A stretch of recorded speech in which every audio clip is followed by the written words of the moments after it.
Bismillahirrahmanirrahim. Assalamualaikum warahmatullahi wabarakatuh. Alhamdulillahi rabbil alamin. Wassalatu wassalamu ala ashrafil anbiya'i wal mursalin Sayyidina Muhammadin wa ala alihi wa sahbihi ajma'in. Allahumma salli wa sallim wa barik ala nabiyina Muhammad wa ala alihi wa sahbihi wa man tabi'ahum bi ihsanin ila yaumiddin. Qala Allah subhanahu wa ta'ala fil Qur'anil Karim, a'udzu billahi minasyaitonir rajim. Wa ibadur rahmanil ladzina yamshuna 'alal ardi hauna wa idza khatabahumul jahiluna qalu salama. Shadaqallahul aliyul azim. Arti dalam surah Al-Furqan ayat 63, wa ibadur rahman alladzina yamshuna 'alal ard hauna. Alladzina yamshuna 'alal ardi hauna. Hamba-hamba Rabb, hamba-hamba Tuhan yang Maha Pengasih, ibadur rahman. Para ibadur rahman alladzina yamshuna 'alal ardi hauna. Ya. Mereka itu adalah orang-orang yang berjalan di atas bumi dengan rendah hati. Haunan. Orang-orang ibadur rahman, hamba-hamba yang Maha Pengasih, apabila berjalan saja dia menundukkan diri atau merendahkan diri. Wa idza khatabahumul jahiluna qalu salama. Dan apabila orang-orang yang bodoh menyapa mereka, saat ibadur rahman berjalan, disapa oleh orang-orang yang bodoh, orang-orang jahil, ya. Apa kata mereka? Mereka katakan salam. Salam kepada mereka. Salamun. Salaman. Mereka mengatakan peace kepada orang sana. Peace, damai. Ya. Damai, salam, selamat, sejahtera. Itu ucapan kepada orang yang bodoh yang apakah menegurnya itu karena sengaja menegur dalam arti pengen bersapa atau menghina, menegur dengan menghina atau ngejek bahasa kita ya. Udah ucapkan, karena orang bodoh ya, orang yang jahil ya. Ucapkan aja selamat bagimu, salam bagimu. Nah, begitu kira-kira prinsip dari ayat yang kita baca ini. Para jemaah sekalian yang rahimakumullah, para jamaah salat zuhur, para pendengar setia Mujahidin FM dimanapun berada, khususnya yang berada di rumah, di kendaraan dan sebagainya, yang bisa memonitor radio dakwah Mujahidin FM 105.8 ya, yang cukup populer di tengah masyarakat. Mudah-mudahan sajian kita melalui media ini ya, mendapatkan tempat di hati, khususnya tausiah-tausiah yang kita laksanakan dari berbagai tema ya, setiap hari ya, juga pada waktu-waktu maghrib dan tema-tema khusus yang disiarkan melalui radio ini bermanfaat. Tujuan kita adalah dalam rangka menyebarkan Islam, menyampaikan Islam ini ke segenap penjuru bumi, masuk ke dalam hati kita semuanya sebagai ibadur rahman tadi, sebagai hamba-hamba yang mematuhi Allah yang Maha Pengasih.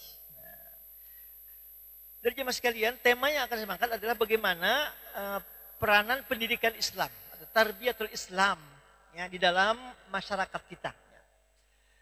Baik, kita ini umat Islam ya, umat Islam. Apakah umat Islam dididik? Ya betul, insya Allah terdidik sih, namanya terdidik. Ada selama kita itu mengikuti pendidikan, apakah itu formal dari TK, SD, PAUD segala macam, itu namanya terdidik. Sampai SD, SMP, SMA, sampai perguruan tinggi.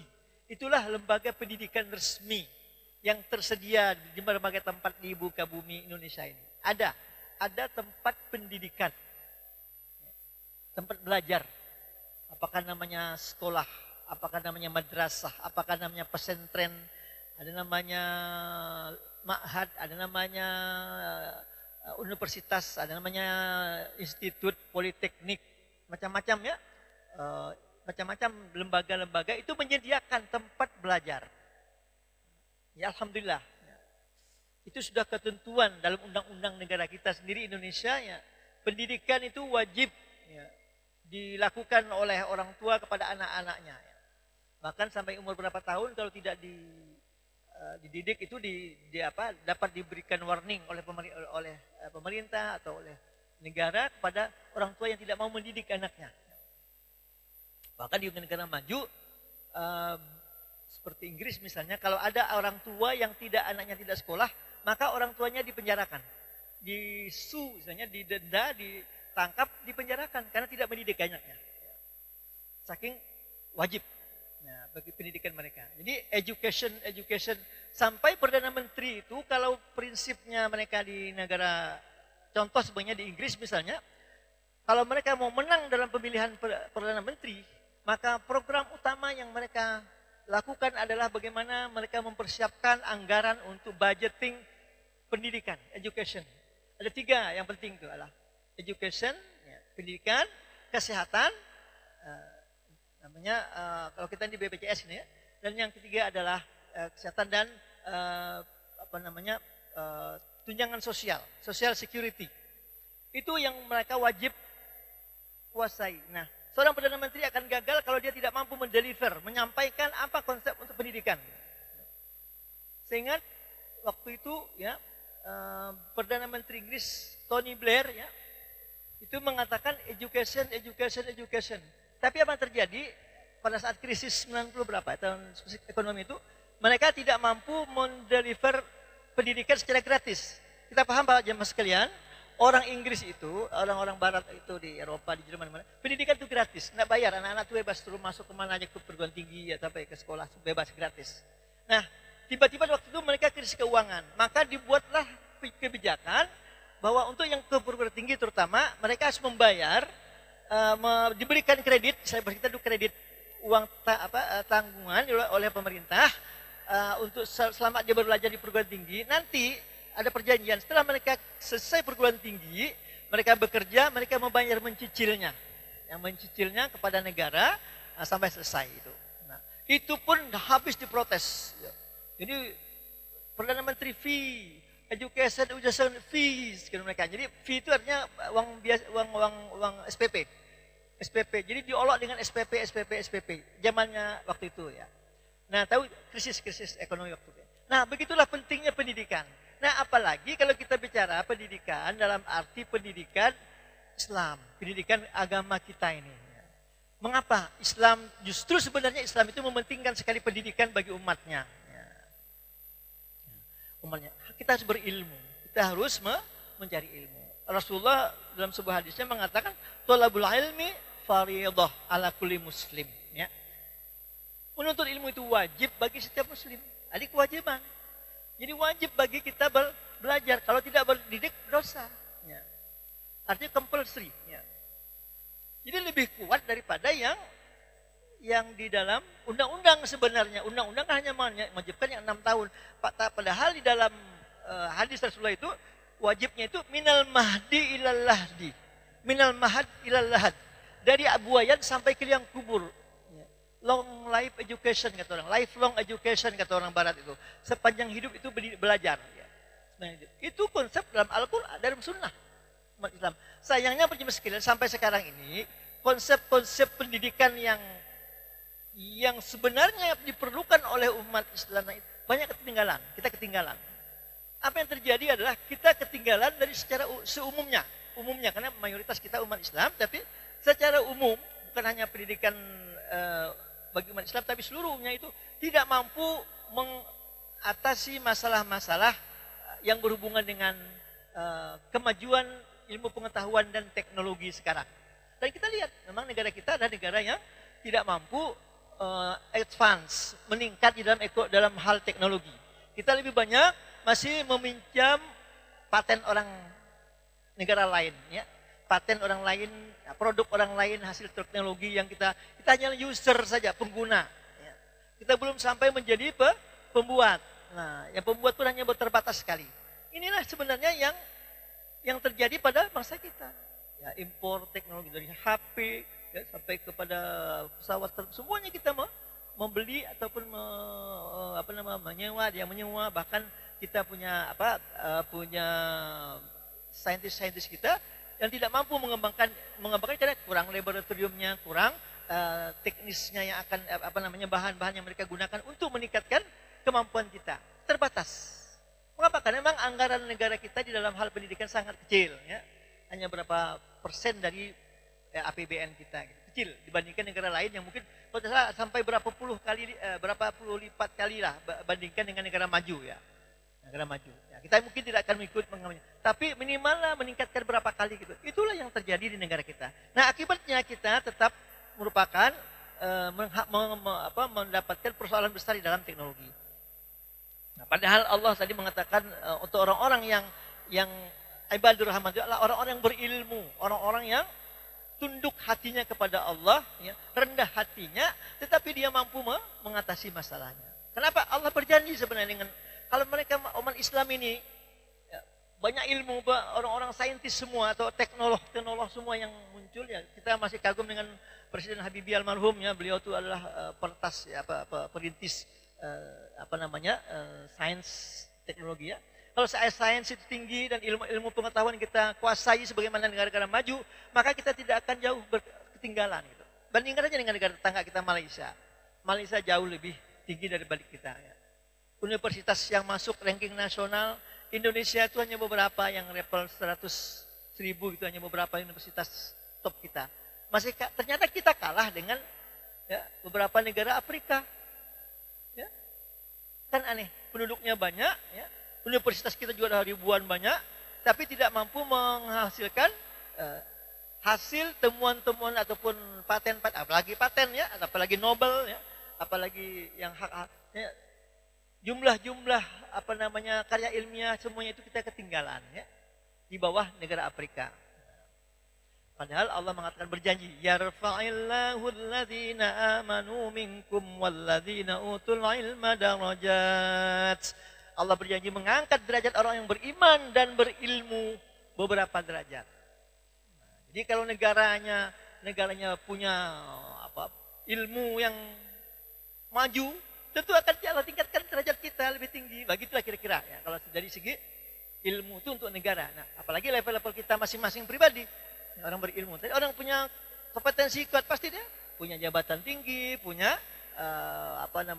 punya posisi-posisi yang menentukan di dalam perusahaan di dalam jabatannya dan sebagainya. Kenapa? Karena ilmunya tadi. Pasti lebih tinggi gajinya, meningkatlah derajat hidupnya. Tapi kita tetap ya kejahilan atau kejahilan dan kelalaian yang kita lakukan itulah yang menjadi masalah besar bagi umat Islam. Ya. Masih banyak kita yang tidak. Nah, kembali kepada masalah pendidikan umat Islam. Mengapa saya katakan penting bagi kita, penjemaah sekalian? Karena kalau kita kembalikan kepada kata pendidikan sendiri adalah artinya katanya dari kata tarbiyah, dari kata Rabb, kata kunci Rabb. Tuhan kita Ar-Rabbul Alamin, Rabb semesta alam. Muncullah tarbiyah, orang yang mendekatkan dirinya kepada Rabbnya dengan ilmunya. Itu tarbiyah. Belajar untuk mendekatkan diri kepada Rabb. Nah, orang yang belajar namanya al-mutarabba, ya, yang belajar. Nah, yang mengajar namanya al-murabbi. Al-murab, orang yang mengajarkan bagaimana mengenal Rabbnya. Jadi itu sebenarnya inti daripada pendidikan adalah bagaimana kita tahu sampai kita mengenal Rabb dengan sebenarnya. Itu Pak yang penting untuk kita ajarkan dulu. Oke lah yang lain-lain boleh kita ikutkan. Anak kita boleh belajar di SMA, di perguruan tinggi negeri, di IAIN, di mana-mana. Tapi mari kita ajarkan education pendidikan ini untuk dia mengenal siapa Rabbnya. Ini yang kita lalaikan. Kita didik anak kita tapi tidak kita ajarkan mengaji. Kita didik anak kita sampai tinggi-tinggi tapi tidak kita ajarkan akhlak, tidak kita ajarkan fikih, tidak kita ajarkan hukum syariat agama kita yang penting-penting. Akibatnya apa? Mereka hidup dengan dunianya sendiri, dengan dunia teknologi yang sekarang begitu pesat. Advance, mereka hebat, bisa bekerja. Tetapi nggak sholat, tidak mengaji, ya, tidak pandai berzikir, nauzubillah min dzalik, sampai tidak bisa sholat jenazah. Ada ya anak-anak yang kata kisah itu yang bapaknya meninggal disuruh sholat anaknya tidak bisa sholat jenazah, nyuruh orang lain. Masya Allah. Nah, bisa terjadi zaman sekarang pada umat Islam sendiri. Nah, jadi pada semasa sekali mari kita itulah yang kalau kita ingin lihat sistem yang disebut dengan sistem Rabbani, ya, sistem yang berasal dari Allah, dari Tuhan. Itu Ar-Rabb, pencipta alam semesta. Ada di dalam Al-Quran bagaimana itu. Dan itulah yang dilakukan oleh Rasulullah dalam rangka mendidik, membina para sahabat-sahabat beliau, ya, dari keluarga beliau sampai semua yang pada umat Islam pada itu untuk mendekat kepada Rabb melalui apa?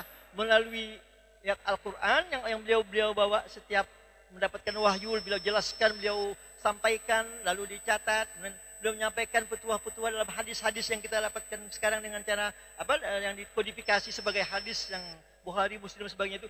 Itulah yang beliau ajarkan dan kita bisa, dan sekarang pun kita bisa mengakses itu dengan gampang melalui HP kita gampang. Tinggal kemauan ini, etikat atau tekad kita ini mau nggak mendidik anak kita dengan sistem Rabbaniyah dengan sistemnya. Itu dengan sistem dari mengikuti Rasulullah dan sebagaimana Rasulullah pada generasi-generasi dahulu membimbing sahabat-sahabatnya. Itu berjamaah sekalian dan mari ya kita semua mendukung upaya-upaya untuk memberikan apa namanya pendidikan-pendidikan Rabbani ini kepada anak-anak kita ya, supaya dia tahu akhlak, tahu membaca Quran minimal. Quran jauh dari Quran ini adalah salah satu di antara yang paling perlu kita sosialisasikan adalah bagaimana dekatnya anak-anak kita, keluarga-keluarga kita dengan Al-Quran.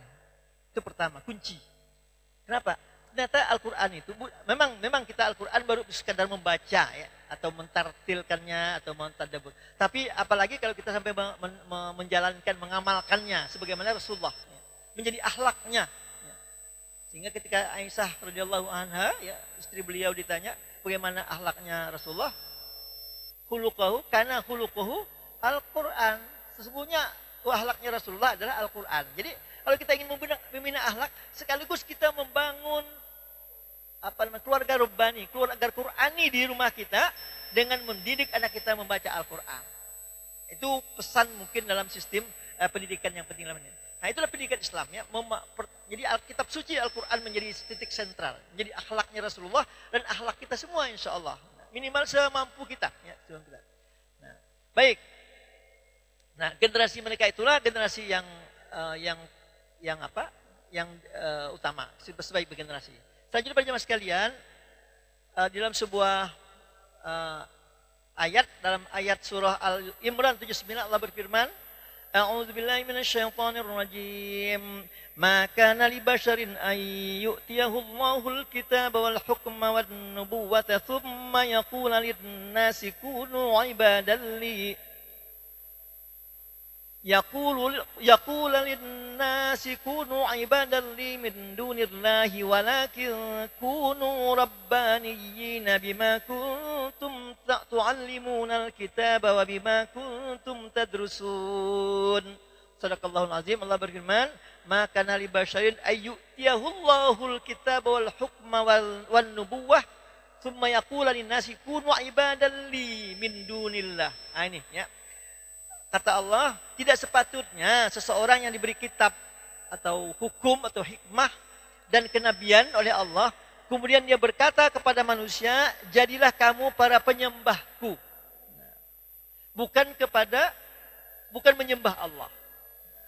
Tetapi hendaklah dia berkata, kunu rabbaniyin, jadilah kalian rabbani, orang-orang rabbani, orang-orang yang mengabdi kepada Allah, orang-orang yang menyembah hanya kepada Allah. Itulah misi para rasul, mengajak kepada. Tapi apa yang terjadi adalah di antara umat manusia ada yang menyimpangkan Alkitab itu seolah-olah bahwa sembahlah aku, menyembah aku. Nah itu yang terjadi pada agama lain. Nah kita tersebut sini, ya bagi kita adalah penjelasan sekalian, kunu rabbaniyin, jadilah orang-orang yang rabbani yang menyembah kepada Allah, selalu mengajarkan kitab Al-Quran dan mempelajarinya, mengajarkan dan mempelajarinya. Jadi bukan hanya mempelajari Pak, kita disuruh mengajarkan. Khairukum man ta'allamal Qur'ana wa 'allamah. Sebaik-baik kalian yang belajar Quran dan mengajarkannya. Kembali lagi ke siklus pendidikan Islam.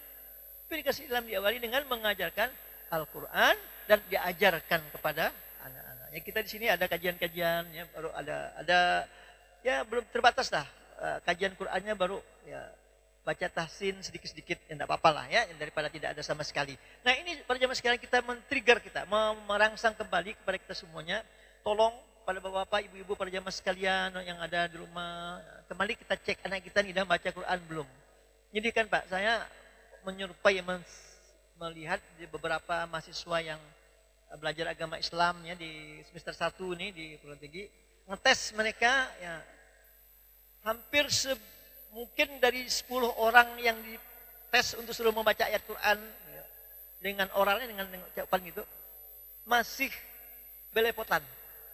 Belum pas bacaannya. Masih ibarat baca ngejak gitu. Nah, artinya apa? Udah perguruan tinggi loh ya. Udah SMA selesai, masuk perguruan tinggi. Nah, ini yang kita bukti sudah mengatakan. Ya. Belum lagi kalau kita lihat ke di SMP SMA. Ini kan hal yang menyedihkan ya. Mengapa Al-Quran dijauhi? Mengapa kitab suci kita jauhi? Siapa yang salah? Ini buah semalaka, lingkaran setan kan kita. Di sekolahkah? Orang tuakah? Sekolah? Orang tua? Atau masyarakat? Atau keluarga? Tentu yang pertama kita salahkan adalah yang bertanggung jawab terhadap anak itu. Siapa? Orang tuanya. Ini mana orang? Oh mungkin orang tuanya sudah meninggal tidak ada. Atau istrinya, ibunya, pamannya, kakeknya. Bertanggung jawab terhadap cucunya itu. Ya. Jangan sampai Pak, kita punya cucu tidak bisa ngaji. Zaman kita mungkin, oh saya cukup lah. Bukan, soleh itu bukan hanya soleh pribadi Pak. Bukan hanya kita yang soleh. Yang saya udah rajin ke masjid, rajin ngaji. Tapi kita lupa anak-anak kita lupa dengan cucu-cucu kita. Nah makanya minimal kita kalau tidak mampu mengajarkan, ya kirimlah ke madrasah sore yang pengajian di ada kan masjid-masjid yang apa namanya tadarus Quran, belajar Quran yang di ekstra itu atau di madrasah-madrasah. Syukur kalau madrasah. Nah ini saya mengajak kita semuanya, waktunya sudah habis ya jam 12. Ya, mudah-mudahan kita semua Bapak yang sekalian dan keluarga kita yang ada di dekat sekitar kita ingatkan kembali. Yuk kita kembali ke sistem pendidikan Islam. Sistem pendidikan Rabbani yang bersumber kepada Rabb Allah Subhanahu Wa Taala. Menyembah Allah, mengamalkan perintah-perintah Allah. Dan insya Allah kita akan menjadi keluarga Rabbani. Keluarga yang insya Allah diselamatkan oleh Allah Subhanahu Wa Taala. Wallahu a'lam bishawab. Mudah-mudahan ada manfaatnya. Kita sama-sama menyadarkan diri kita semua untuk kembali mengingatkan tentang perlunya pendidikan Islamiah bagi keluarga kita. Kita tutup dengan sama-sama membaca doa kafaratul majelis. Subhanakallahumma wa bihamdika asyhadu an la ilaha illa anta wa astaghfiruka wa atubu ilaik. Billahi taufiq wal hidayah. Assalamualaikum warahmatullahi wabarakatuh.